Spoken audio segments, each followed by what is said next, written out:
Shanipeth police ठाण्याच्या हद्दीतील कांचननगर इंदुबाई हॉलच्या मागे राहणारे संजय केशवराव मोहिते हे त्यांच्या कुटुंबासह दिनांक 11/2/2024 रोजी सिहोर उज्जैन मध्य प्रदेश येथे देवदर्शनासाठी गेले असता त्यांच्या बंद घराचे कडी-कोंडा तोडून अज्ञात चोरट्यांनी त्यांच्या घरातून विवो कंपनीचा अँड्रॉइड मोबाईल व वायरलेस स्पीकर घरफोडी चोरी करून नेल्याने त्याबाबत शनीपेठ पोलीस स्टेशनला घरफोडी चोरीचा गुन्हा दाखल झाला होता।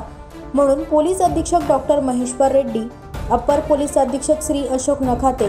उपविभागीय पोलीस अधिकारी श्री संदीप गावित यांनी शनीपेठ पोस्टचे पोलीस निरीक्षक रंगनाथ धारबळे यांना अज्ञात चोरट्याचा शोध घेण्याबाबत सूचना केल्या।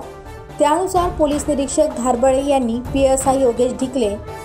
गुन्हे शोध पथकातील police head constable Vijay Khaire, Abhijit Sendane, police Naik Ravindra Patil, police constable Anil Kamble, Rahul Ghete, Rahul Patil यांना अज्ञात आरोपिताचा शोध घेण्यासंबंधी मार्गदर्शन करून सूचना केल्या।